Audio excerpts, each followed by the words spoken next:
He first saw the cub shivering behind the shed, its fur crusted with ice and its breathing shallow. Everyone in the village said to stay away, that a wild animal's trust could never last. But he couldn't walk away. And years later, when the boy had grown and the winters felt colder than before, something moved at the tree line again. The same eyes. The same silence. He had come back. The first snow had come earlier than anyone expected. It coated the roofs, the fence lines, even the crooked mailbox outside Elias's small cabin. The forest behind his home was buried under silence, the kind that eats every sound except the crunch of boots and the sigh of wind through the pines. He was 12 that winter, old enough to stack firewood but young enough to still believe the forest remembered things. His father had gone down to the valley for work weeks ago. The nights since had been colder, quieter. Elias filled his time by chopping kindling, feeding the chickens, and sketching in an old notebook. He often drew what he saw through the frost-streaked window: deer tracks near the creek, crows on fence posts, and sometimes the blur of a shadow moving between the trees. That evening, as he fetched wood from behind the shed, he heard it, a faint whimper, low and broken, like a muffled sob under the snow. He froze. The lantern light flickered across piles of wood and snow-bent branches until it landed on a small, trembling shape wedged beside a log pile. At first he thought it was a stray dog. But then he saw the rounded ears, the short muzzle, and the frightened, glassy eyes. A bear cub. Alone. Its fur was crusted with snow and blood. One paw hung at an odd angle. The cub tried to stand but collapsed again, letting out a helpless sound that cut through the cold more sharply than wind ever could. Elias looked toward the tree line, half expecting a mother bear to charge through the snow at any second, but nothing stirred. The forest watched in silence. Every instinct screamed for him to back away. Every story he'd been told warned him about wild things, about how kindness could get you killed. But there was something in those eyes. Not rage. Not threat. Just pain. And fear. He took off his scarf, the one his mother had knitted before she passed, and slowly knelt down. Hey, it's okay," he whispered, voice shaking. The cub's breathing hitched but didn't resist when he wrapped the scarf around its paw. It was warm, alive, but barely. For hours he worked quietly. He built a small shelter beside the shed, lined it with old blankets, and brought a bowl of water mixed with honey from his father's pantry. The cub refused at first, then licked weakly, the tip of its nose twitching with cautious trust. Elias stayed there until his fingers went numb. When he finally went inside, his heart thudded with both fear and wonder. He hadn't tamed anything, he just refused to let it die. Days turned into a fragile routine. At dawn he'd leave scraps of food near the shed. By dusk the cub would be gone, the bowl empty, tiny paw prints marking where it had been. No one in the village knew. He didn't dare tell them. They'd say he was foolish, that bears were wild and mercy had no place in survival. But some nights, through the window, he'd catch a glimpse of the cub watching him from the tree line, half hidden by snowdrift. Not close. Not far. Just there. Winter stretched on. The cub grew stronger, and the fear in its eyes slowly softened into something else. Something Elias couldn't name.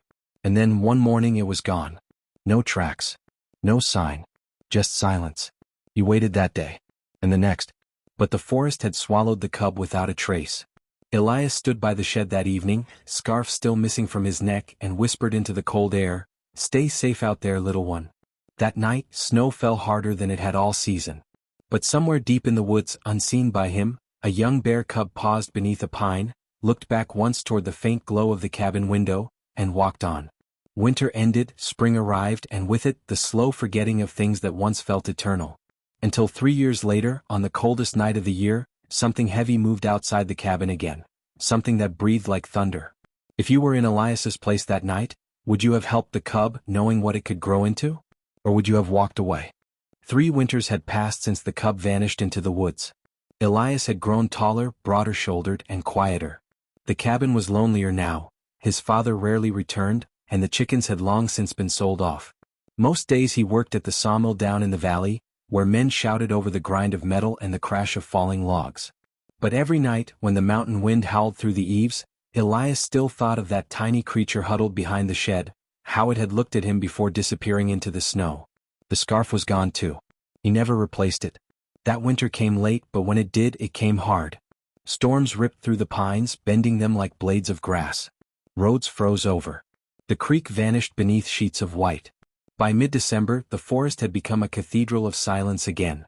Only this time, Elias wasn't 12 anymore, and silence no longer comforted him. He had grown used to solitude but not to emptiness.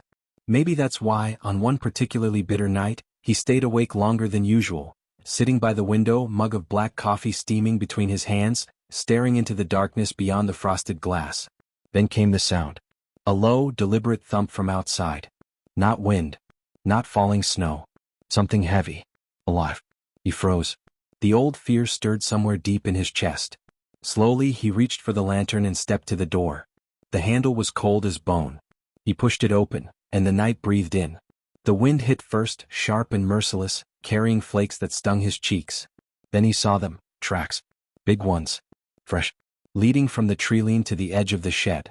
He lifted the lantern higher. Something massive shifted in the shadows. For a heartbeat he couldn't move. Then the shape turned, broad shoulders, thick fur catching the light, and two amber eyes reflected back at him. A bear. Not a cub anymore. Full-grown.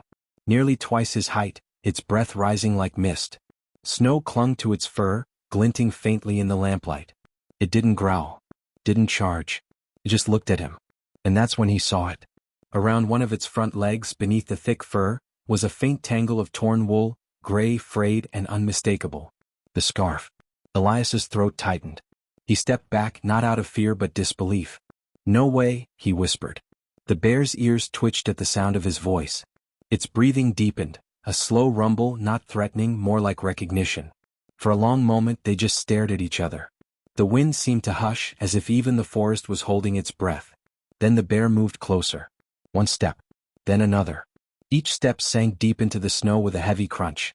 Elias could see his reflection in its eyes now, tiny, fragile, human. He didn't reach for anything. No stick, no weapon. He just stood there, heart hammering. When the bear stopped just a few feet away, it lowered its head slightly, not in aggression but acknowledgement. Elias felt something stir inside him, an understanding without words. The creature he had once saved hadn't forgotten. He noticed scars across its muzzle like claw marks, old and healed. It had survived the wild. Maybe even battles he couldn't imagine. And yet, somehow it had come back here, back to the one place it had first known warmth.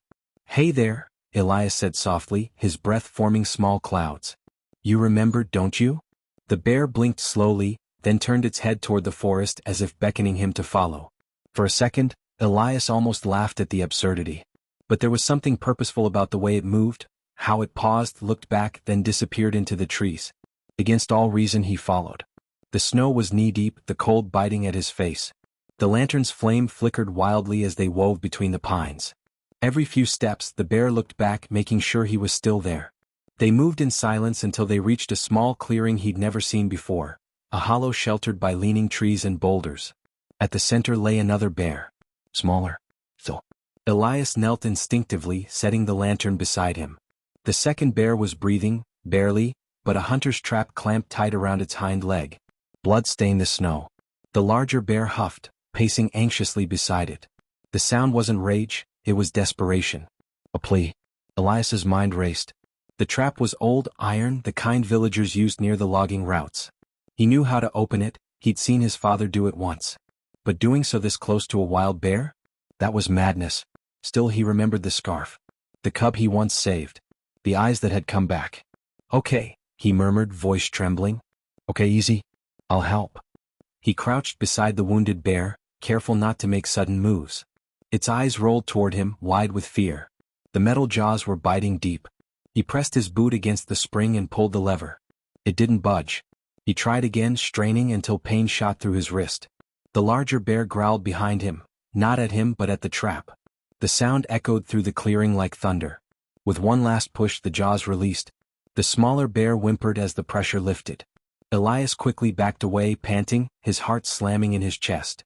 The big bear stepped forward immediately, nudging the cub's side with its muzzle, letting out a low, mournful rumble. Elias stood there, chest heaving, snow soaking through his boots. He didn't need words to understand what he'd just witnessed. This was no random meeting. The bear hadn't returned for food or warmth or curiosity. It had come because it remembered trust, and it needed it again. For the next hour, Elias worked quietly, tearing strips from his coat to wrap the wound. The larger bear never left his sight, circling close but not threatening. When he was done he stepped back slowly, giving them space. The wind picked up, scattering flakes like stars. The smaller bear rested its head on the snow, exhausted but breathing. The larger one, his old cub now a guardian, turned once more toward Elias. It stared at him, eyes glinting with something too deep to name. Then, in a motion that was almost human, it lowered its head, almost a bow. Elias's throat tightened. "You're welcome," he whispered. He turned to leave, but before he could, the bear made a deep sound, half growl, half sigh. Elias looked back and saw it standing in the clearing, snow falling between them like slow rain. It didn't follow.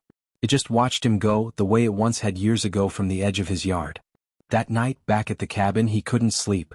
The image of that trap, that clearing, haunted him. He realized something simple but heavy. The forest remembers kindness even when people forget. And sometimes, it returns, not as gratitude but as a test. At dawn, the forest was still.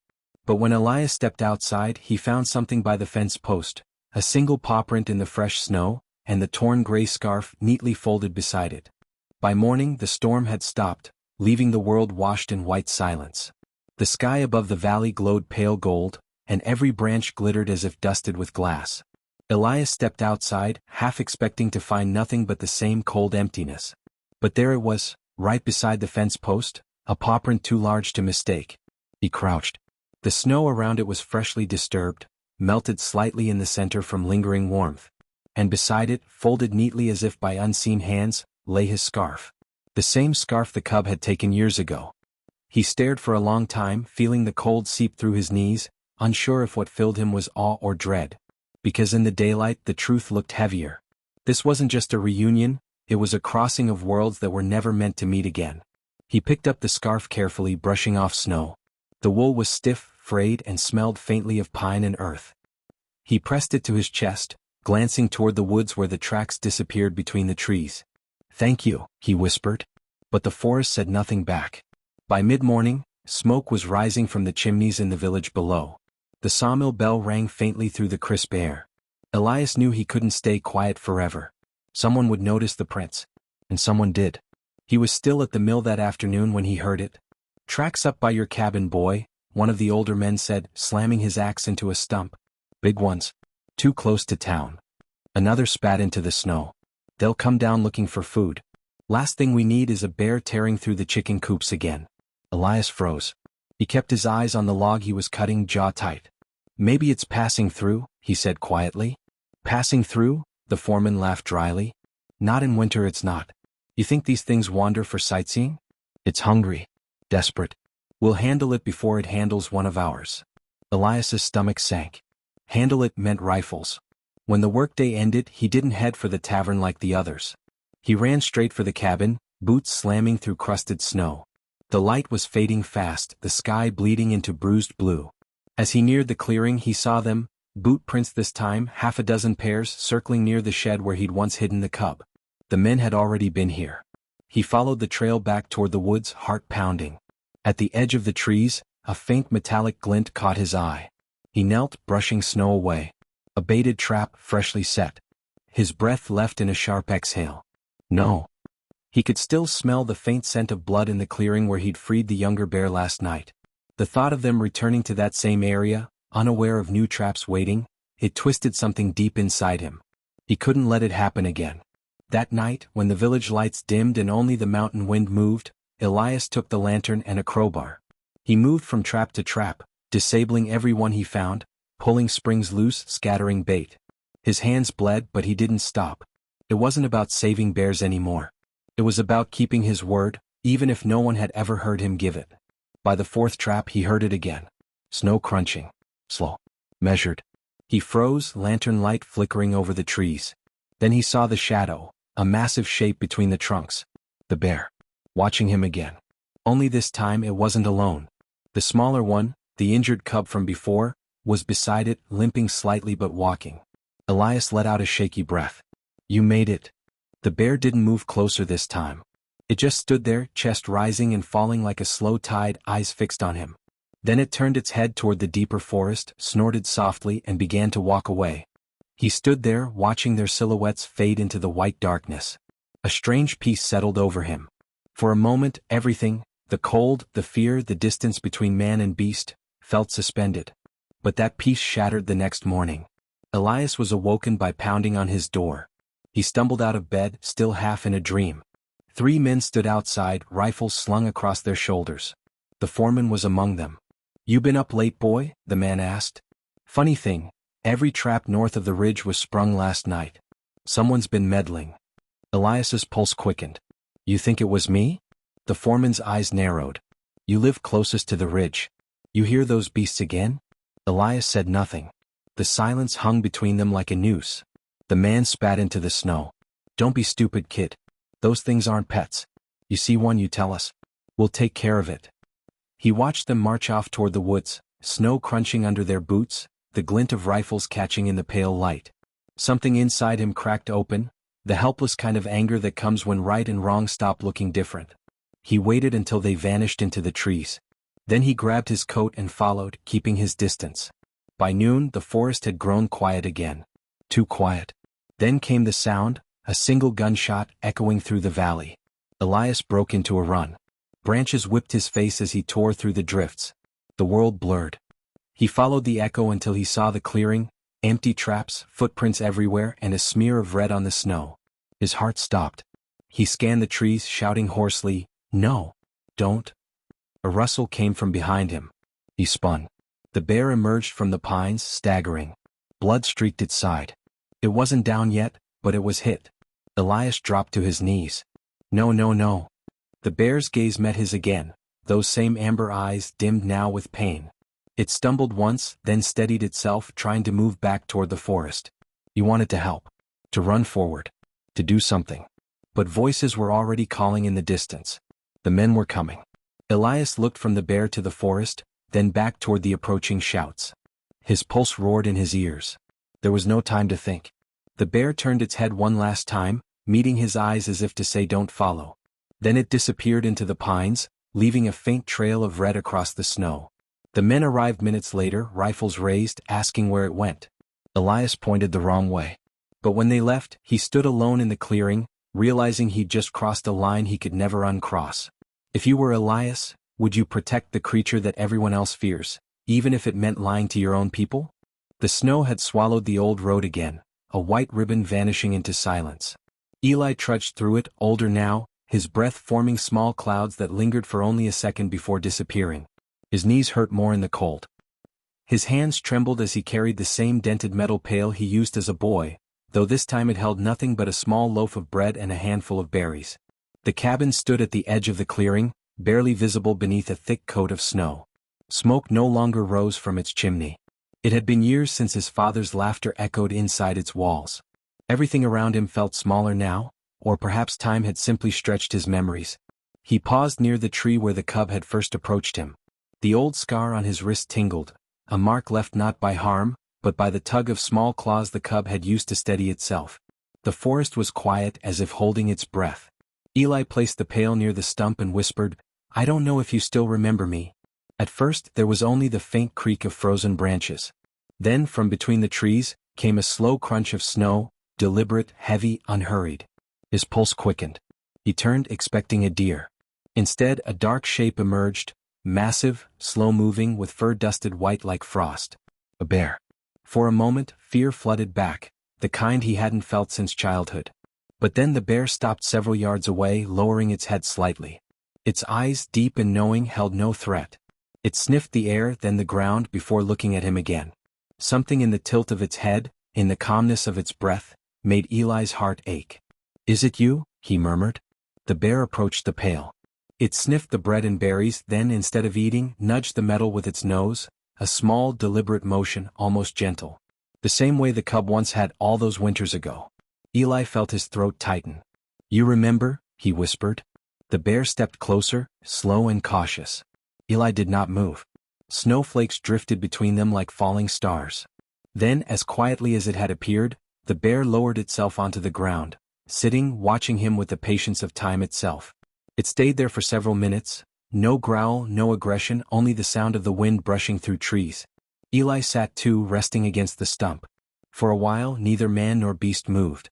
The forest around them seemed to pulse with quiet memory, as if acknowledging that something sacred was unfolding. He wanted to reach out but didn't. Some distances aren't meant to be crossed, only respected.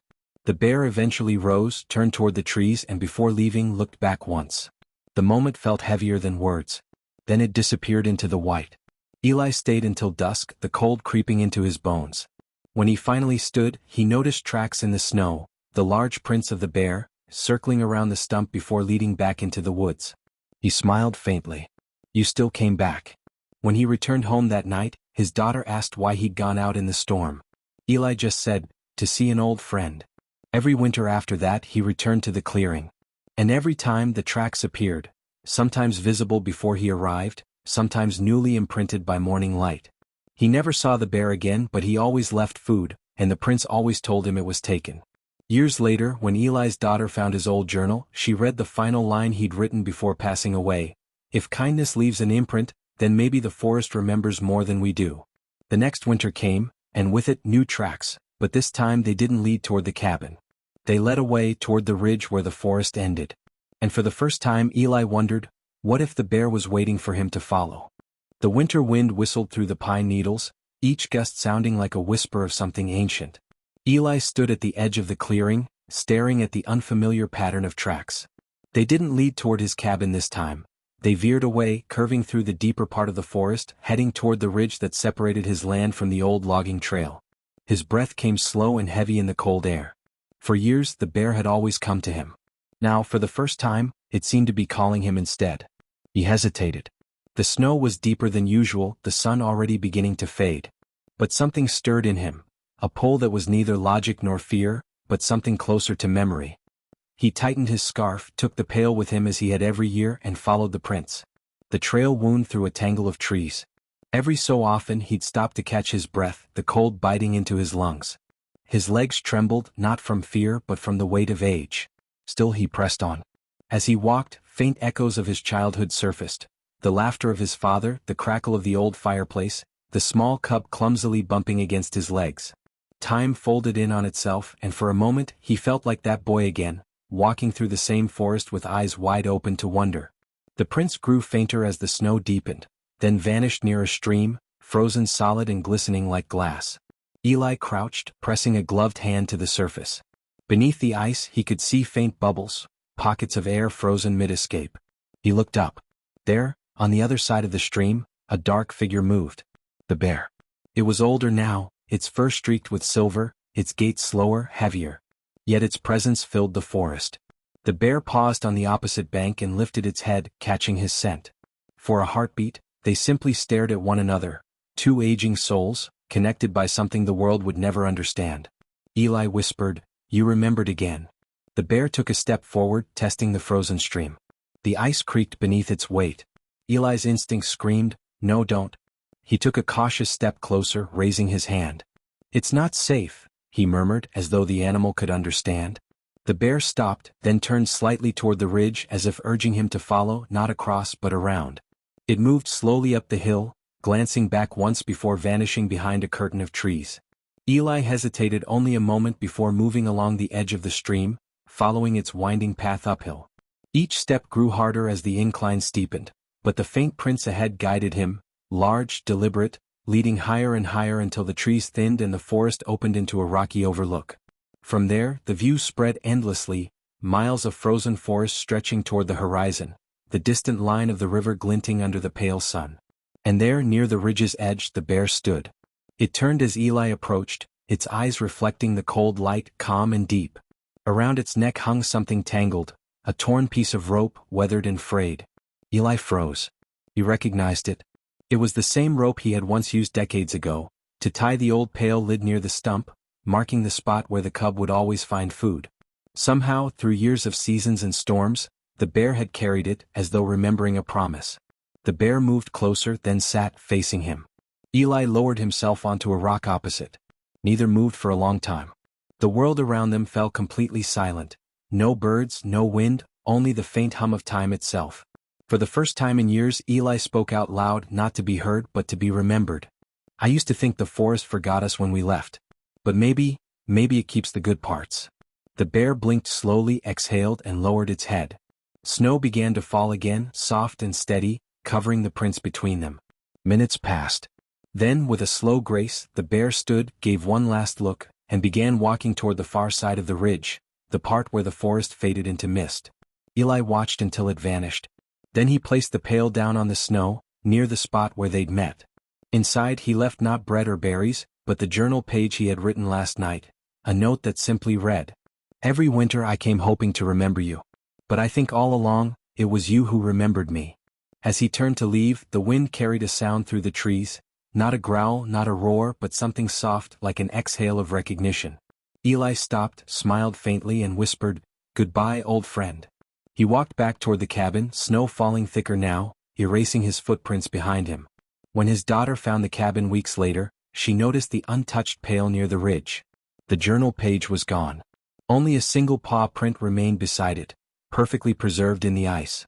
Do you think wild creatures remember kindness? Or do we just hope they do because we need to believe something outlasts us? When spring came, something impossible happened near the ridge. The pail, the same one Eli left, was found moved miles away, resting by the stream, beside smaller paw prints. The thaw came late that year. The air was thick with the scent of pine sap and melting snow, the ground soft and uneven beneath patches of slush. Eli's daughter, Maren, hiked up to the ridge one morning with a thermos of coffee and a quiet determination to clean out her father's cabin for the last time. She hadn't been back since his funeral. The cabin felt smaller now, the furniture covered in dust sheets, the stove cold and silent. She opened the windows to let the air in, breathing in a mix of wood, smoke and memory. Outside, the snow had melted just enough to reveal the stream again, still narrow, still whispering beneath its crust of ice. Maren followed it absently, tracing the path her father used to take every winter. That's when she saw it. The pail, old, dented and unmistakable, sitting on the opposite bank, gleaming faintly in the morning sun. She frowned. It wasn't where she remembered it being.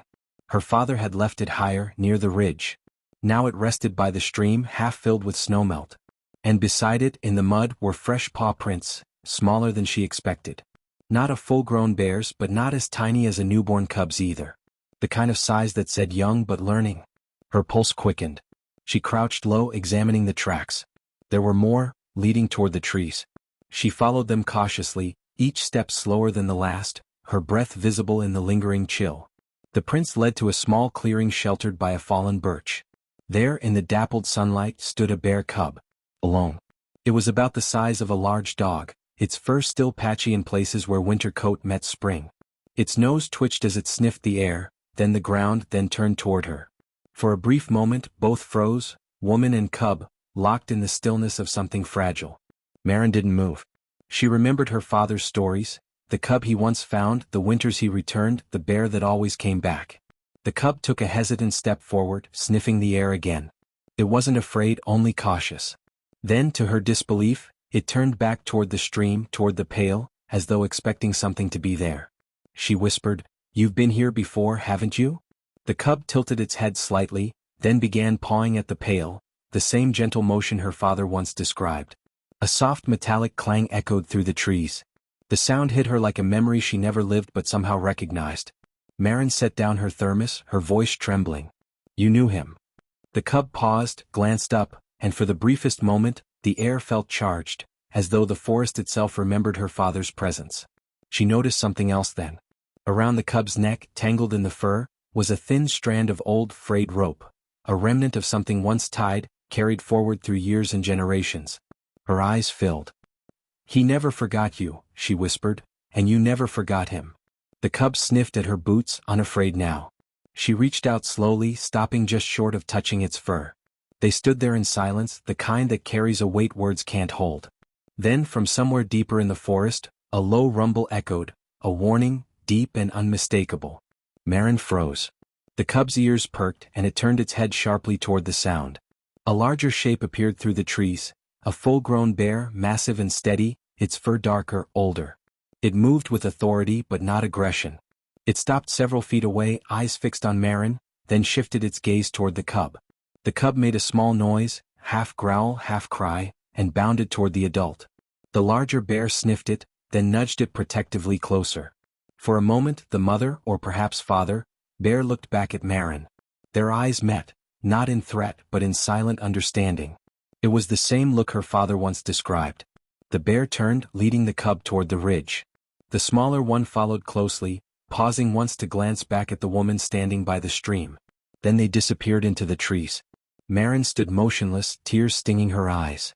She looked down at the pail, still upright, still gleaming, and finally understood why her father kept coming back every winter. It wasn't just about the bear.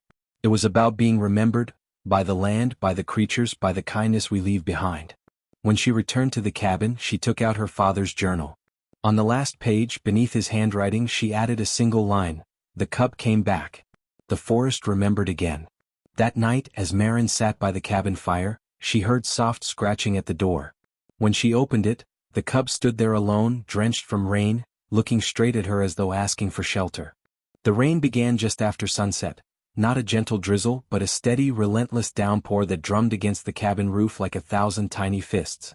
Maren sat near the fireplace, wrapped in one of her father's old wool blankets. The fire hissed softly, throwing long, warm shadows across the wooden floor.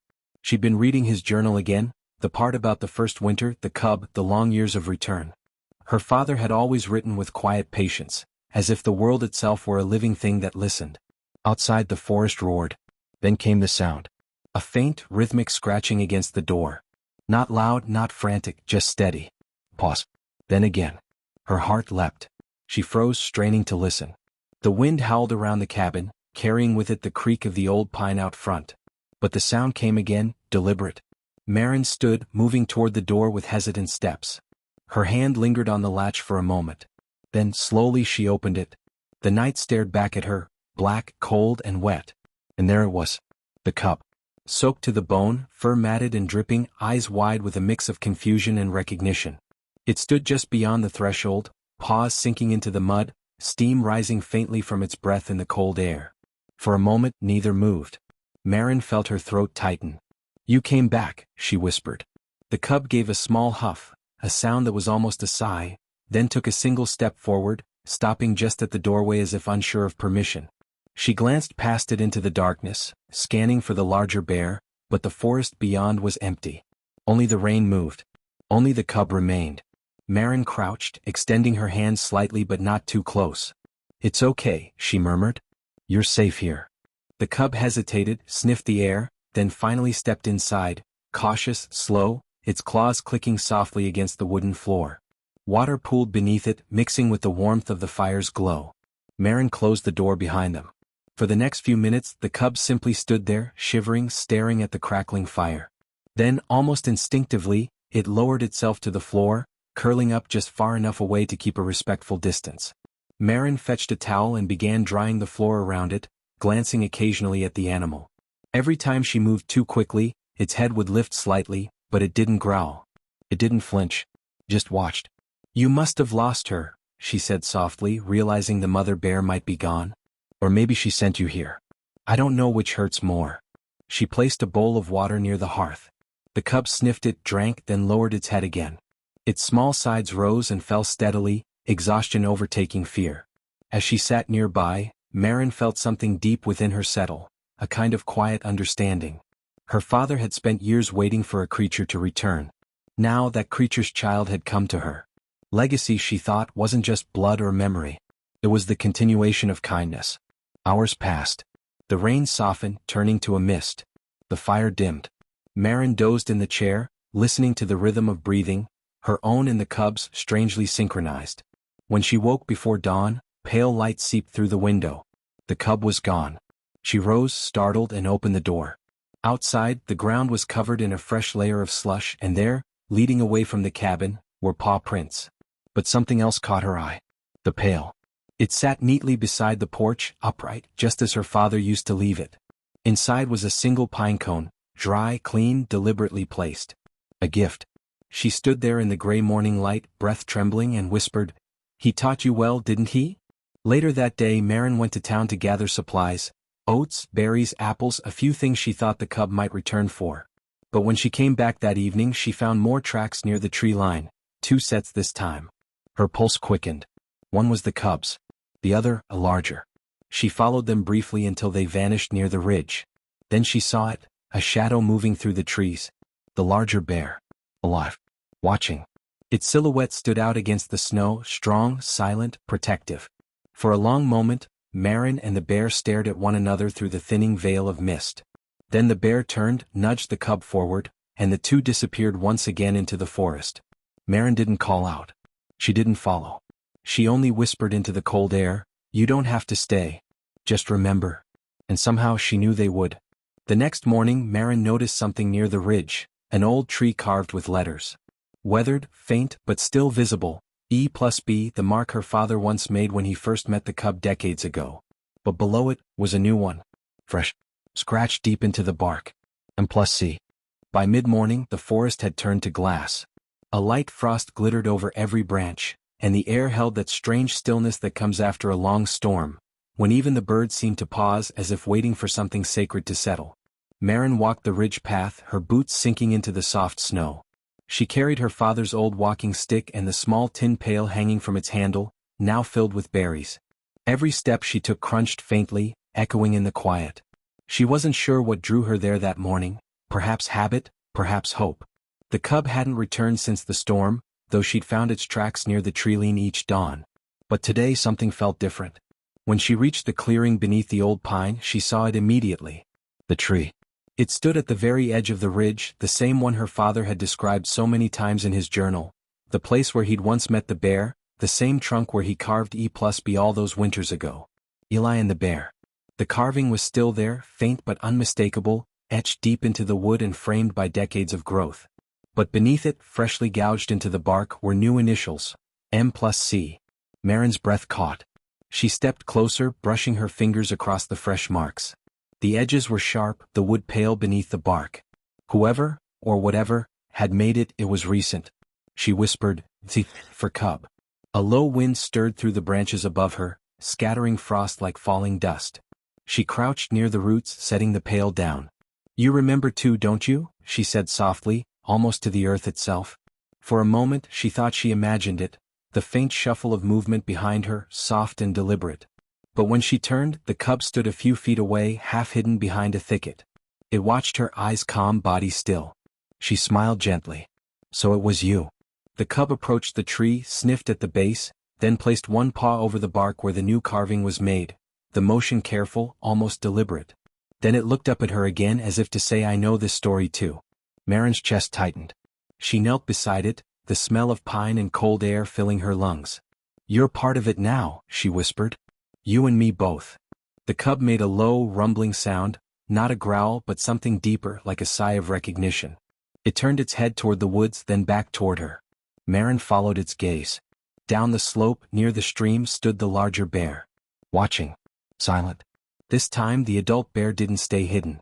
It walked slowly toward the clearing, its massive frame moving with the ease of something that belonged here, to the land, to the story. Marin didn't move. Her pulse raced, but she held her ground, heart thudding like the beat of the forest itself.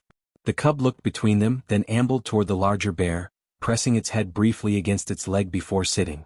The adult bear lowered its head, acknowledging Marin with that same measured stillness she had read about so many times in her father's notes.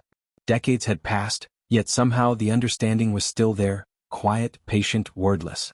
Marin knelt slowly, taking a berry from the pail and placing it on the ground.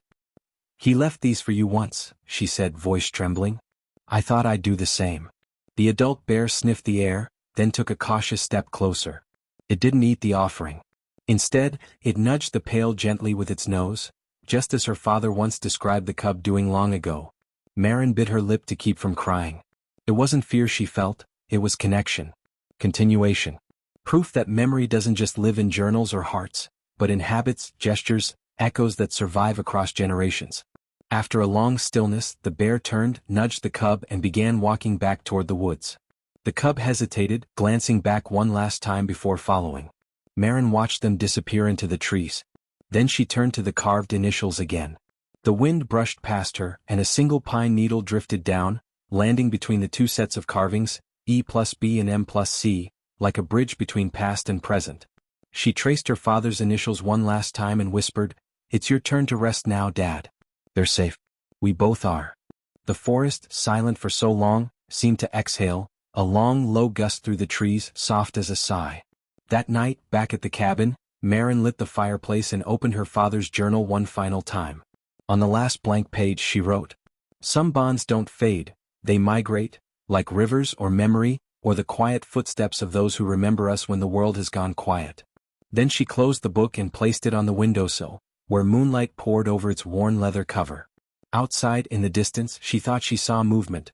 Two silhouettes against the snow, one large, one small, standing beneath the ridge where the carvings glowed faintly in the frost. The forest had remembered again. Do you believe the natural world carries memory, that kindness and connection can leave traces long after we're gone? That night, as Marin drifted to sleep, she dreamed of snow falling upward, and of her father's voice whispering from somewhere beyond the trees, "Next winter it'll be your turn to leave something behind." When she awoke, the pail was gone, and new paw prints circled her cabin door. The boy, now a man with lines etched deep by the years, stood again at the edge of the tree line, just as he had when he was 12. The snow was heavy this year, thicker, quieter.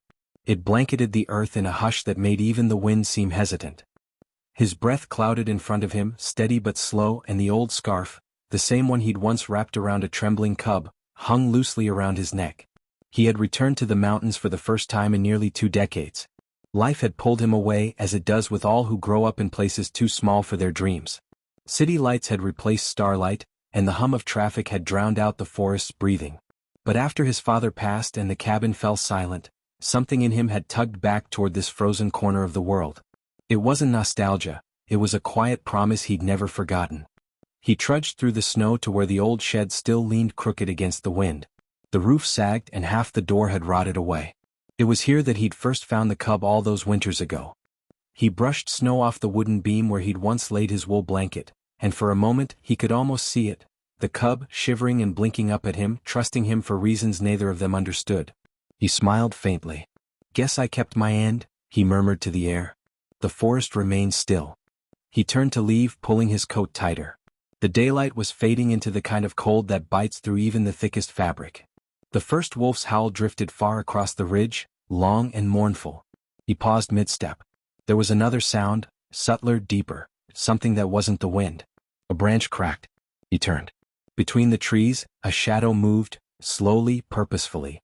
His pulse quickened, but his body didn't step back. The figure emerged with a kind of patient confidence, as though it knew exactly where to find him. A massive brown bear stepped into the clearing, its fur silvered with snow, its eyes dark and searching. For a second, time folded in on itself. The man's breath caught. That scar, the faint line across the bear's right paw, he knew it. It was the same wound he'd once wrapped with torn cloth and trembling hands. "It can't be," he whispered. The bear stood still, watching him. No growl, no threat, just a gaze heavy with something deeper than instinct. It took a slow step forward, snow crunching under its weight. The man didn't move. He could feel the same pull in his chest that he'd felt years ago, the wordless understanding that had bound them together for that brief, impossible winter. He reached up, his hand trembling, not in fear but in awe. The bear lowered its head slightly, and the distance between them closed, 10 feet, 5, 3. He could see its breath fog in the air. He could hear its heart in the silence. "You remember?" he said softly. The bear blinked once. Then it exhaled, a sound almost like a sigh. For a moment, the world shrank to just them, the man and the wild creature who had somehow found each other again across the vastness of years. Then, as quietly as it had come, the bear turned. It lumbered back toward the trees, snow swirling behind it in soft spirals. Halfway to the ridge, it stopped and looked back once more. The man lifted a hand. The bear lowered its head and then it was gone, swallowed by the forest and the falling snow. He stood there long after, the wind tugging at his coat, tears burning hot in the cold air. He didn't chase after it. He didn't need to. The bond wasn't about possession. It never had been. It was about remembering, about two lives that had intersected once and left each other changed forever. When he finally turned back to the cabin, the world felt different. The silence wasn't empty anymore, it was full. Inside he lit a single lamp.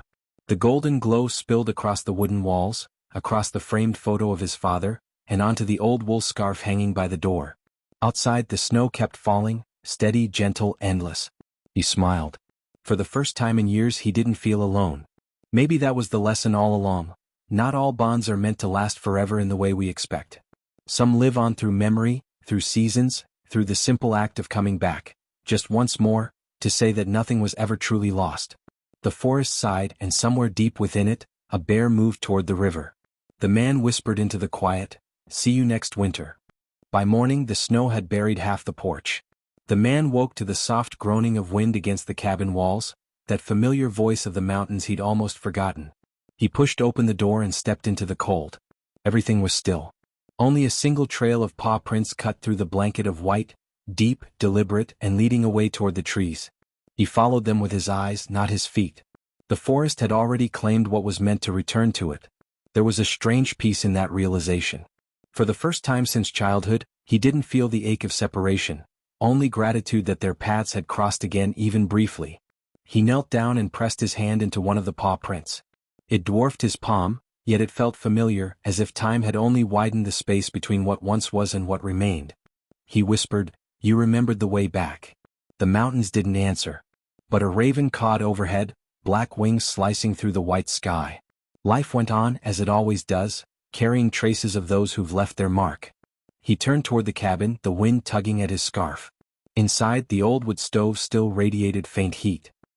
He fed it another log and sat by the fire, eyes tracing the flicker of light on the floorboards.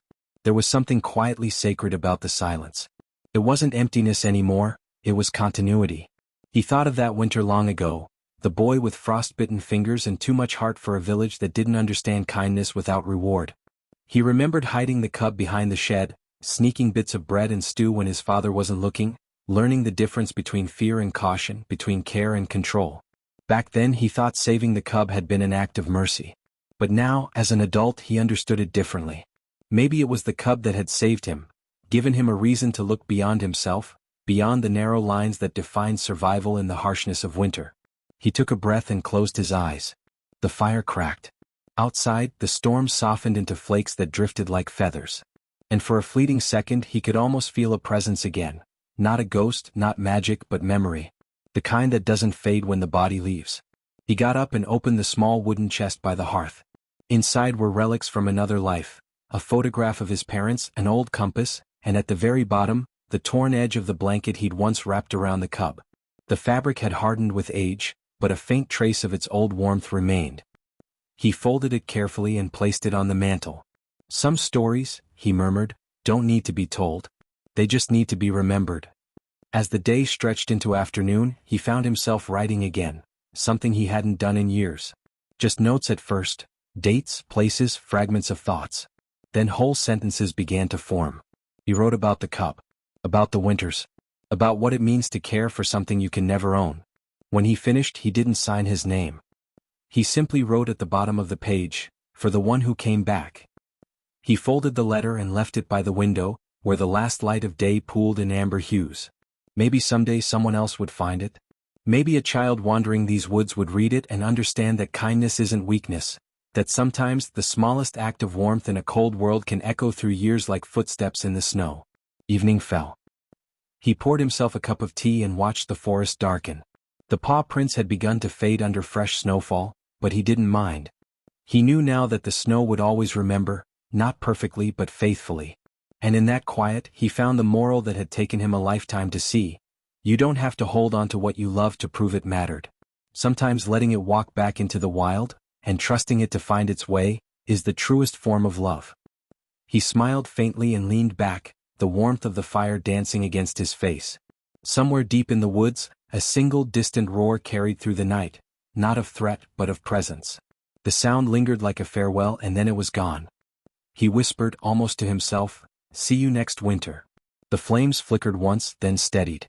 The snow kept falling layer after layer, erasing yet somehow preserving. And as the night deepened, it felt as though the mountain itself exhaled, content in the knowledge that not all goodbyes are endings. Some are simply the beginning of remembering.